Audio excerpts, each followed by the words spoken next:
Bonjour mes gens, ben Marc encore un coup, hein, le mois de décembre, hein, je vous l'ai dit, hein, j'ai qu'une parole. Hein. Donc aujourd'hui on va travailler un petit dessert tout simple à base de pommes. J'aime bien travailler les pommes, je trouve que ça rentre bien dans toutes les recettes, aussi bien sucrées que salées. Donc on va partir sur une compote de pommes meringuée et un gratin de pommes. Vous allez voir, c'est deux desserts en un. Bon, j'en profite pour vous faire voir le biaf pudding que j'ai fait. J'ai fait ça la semaine dernière. Donc je l'ai publié tout à l'heure sur ma Facebook avec la recette à côté. C'est une recette qui est inspirée un peu de ma mère. Hein. Ma mère elle faisait du pudding à chaque Noël. On était une grande famille, donc elle en faisait deux comme ça, tous les ans. Donc mes gens, pour cette recette, qu'est-ce qu'il faut?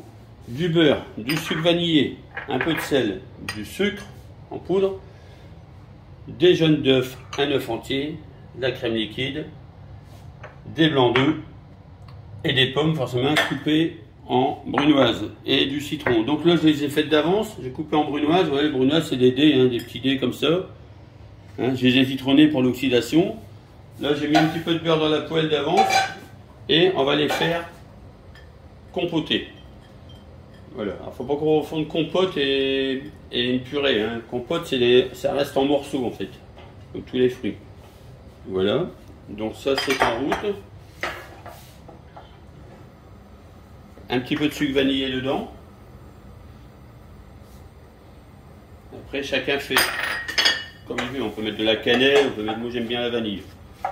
Voilà. Et là, on va laisser cuire. Je vais mettre un couvercle pour accélérer un petit peu la cuisson. Voilà, pendant ce temps-là, je vais lancer mes blancs d'œufs pour donc la compote de pommes meringuée. Donc les blancs d'œufs. Là, il y a la valeur de 4 blancs d'œufs. 4 blancs d'œufs, j'ai 4 pour 4 personnes de prévu, il y en aura largement assez. Un petit pincé de sel. Alors le sel, il y en a des gens qui sont pour et contre le sel. Dans les blancs d'œufs, il paraît que ça fait une réaction chimique, que ça permet qu'ils montent mieux. Bon, après chacun son avis là-dessus. Donc, alors pour remonter les blancs en neige, on démarre toujours doucement. On appelle ça casser les blancs. Et savoir que les blancs étaient à température. Il ne faut pas les sortir du frigo direct, il faut les sortir avant. Donc là, les blancs, je suis en train de les casser.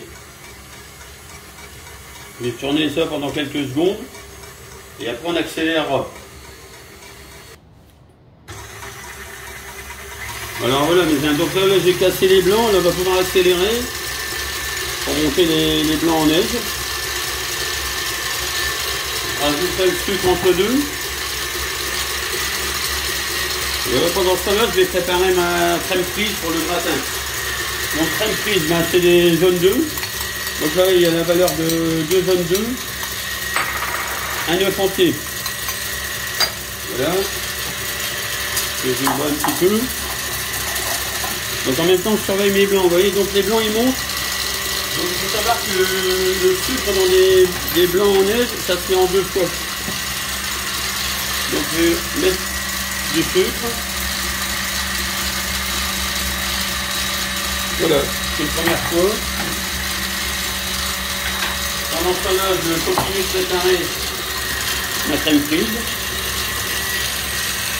Voilà, vous avez vu, j'ai mis 3 cuillères à soupe de sucre, 3 œufs. Voilà, on appelle ça blanchir. Alors il faut tourner, mais pas trop longtemps, faut pas les monter non plus. Hein. Et c'est juste les blanchir. Donc là, mes meringues, elles continuent de monter. Donc je remets du sucre, une dernière fois. Voilà. Voilà, j'ai mis à peu près 150 grammes de sucre.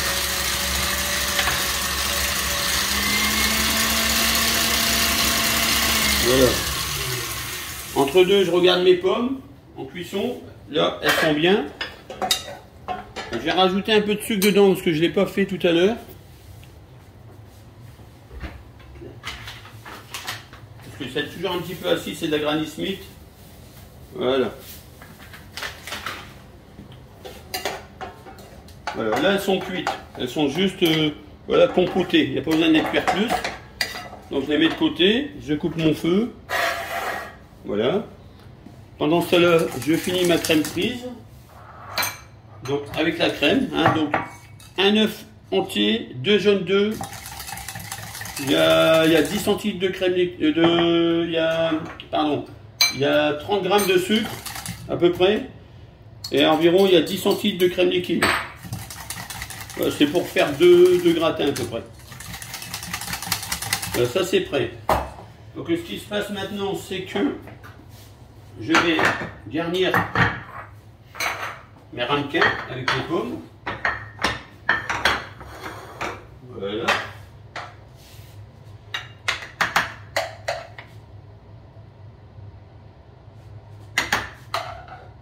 Je vais garnir. J'évite de mettre le jus de cuisson. Voilà.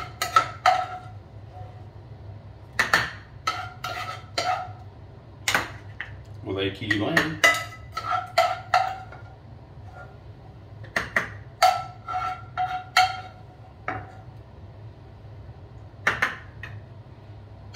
Voilà. Hop. On va récupérer ce qu'il y a là. Voilà.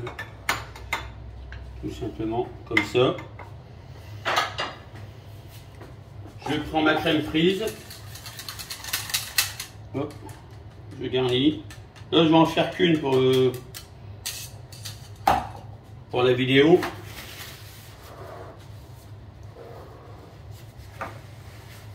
Voilà, et je la mets au four. Hop, sur une plaque. Et je la mets au four. Voilà, un bon quart d'heure, 20 minutes. C'est selon la puissance du four. Et là, je vais garnir les pommes meringuées. Donc, pour voir si une meringue est bien prise, c'est facile, vous voyez, on appelle ça le bec. Le bec, donc ça veut dire qu'elle est bien prise. Voilà. Et là, je fais à la poche. Alors moi, je fais à la poche pour... c'est pour faire bien pour la vidéo, mais on peut le faire aussi à la cuillère simplement. Hein. On garnit ses ramequins avec une cuillère, si vous n'avez pas de poche. Pareil, les blancs d'œufs, vous n'êtes pas obligé d'avoir le même appareil que moi. Moi, j'ai un KitchenAid. Donc si vous pouvez faire ça avec un fouet normal, électrique ou à la main. Bon, à la main c'est un peu plus laborieux quand même. Et voilà.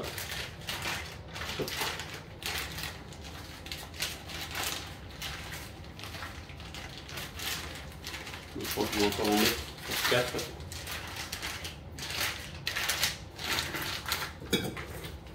Bon, les fêtes ils approchent là, hein. On n'a jamais été aussi près. Il y a une semaine, ça y est, on y est. Hop. Voilà.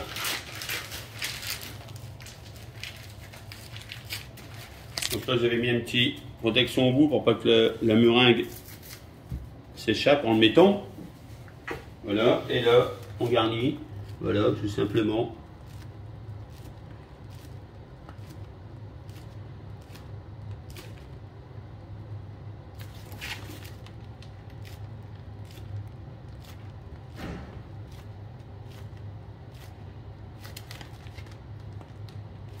Voilà.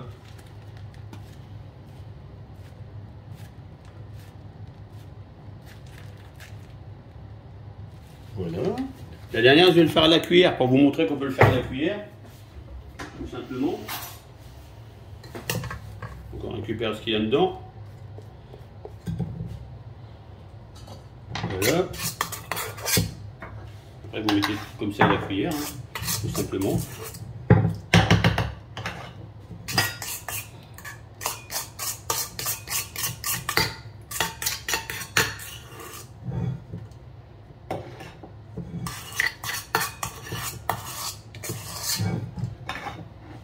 Voilà, on garnit, on essaye de faire des petits motifs comme ça, tout simplement. On essuie. Comme je vous disais dernièrement, il faut toujours essuyer avant de cuire, parce qu'après, ça va cuire d'une façon pas présentable. Donc voilà, comme ça. Voilà, ça c'est fait. Et il n'y a plus qu'à mettre au four. Donc voilà mes gens, donc maintenant que j'ai garni les ramequins, on les met sur une plaque. Là j'ai allumé le grill du four.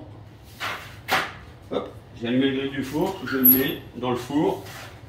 Voilà, c'est à peu près 1 minute, ça dépend de la vitesse du vent comme on dit.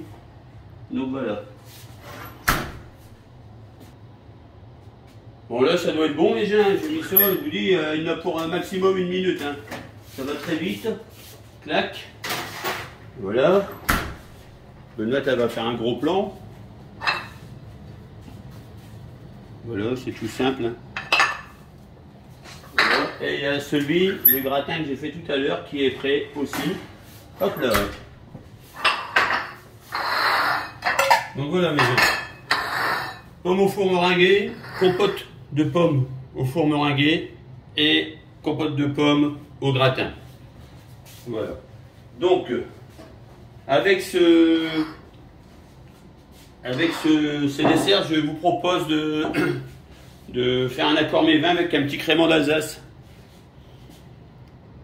Voilà, fourni par mon ami Philippe, moliteur du quai 40 caviste sur le port. Caviste sur le port à Boulogne, hein, en ce moment il a plein de bonnes choses à vous proposer. Donc vous pouvez lui faire confiance, il sait de quoi il parle. Donc mes gens, donc ce crément d'Alsace brut, alors j'ai pris un vin plutôt sec parce que moi avec le sucré, je trouve qu'il faut mettre des vins qui sont un peu opposés. Parce que sucré sur sucré, ça fait lourd. Après, c'est mon avis personnel. Il y a des gens qui font l'accord mes vins sucré, mais bon, moi je préfère comme ça. Donc là, on est sur un crément d'Alsace brut de chez Joseph Excel. On est en 100% chardonnay. 100% chardonnay, on est en bio. Hein. C'est un vin qui est élevé en cuve inox, 100% cuve inox, hein, qui ne passe pas du tout en barrique. Donc ça garde la fraîcheur, ça garde l'authenticité du cépage, du tiroir. Hein. Donc, on va le goûter. Hein. Benoît, prends un petit verre avec moi.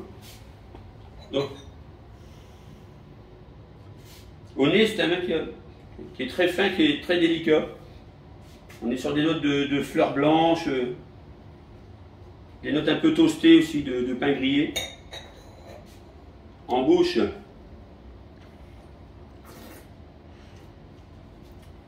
on retrouve vraiment la finesse, la délicatesse du chardonnay.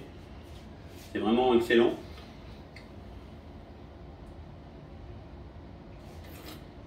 C'est un vin qui a beaucoup d'intensité en bouche, qui enveloppe bien le palais.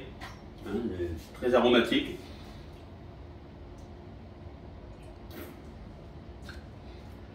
Et avec une belle longueur, c'est une belle longueur en bouche. C'est un vin qui reste longtemps en bouche, très agréable.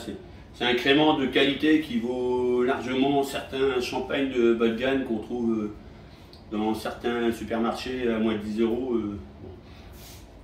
Donc voilà mes gens. Bon ben je reviens vers vous dans la semaine. Hein. De toute façon, je vous dis, ça va être 1 fois ou 2 par semaine. Je republie les recettes que j'ai stockées sur YouTube. Hein. Sachez que j'ai une chaîne YouTube.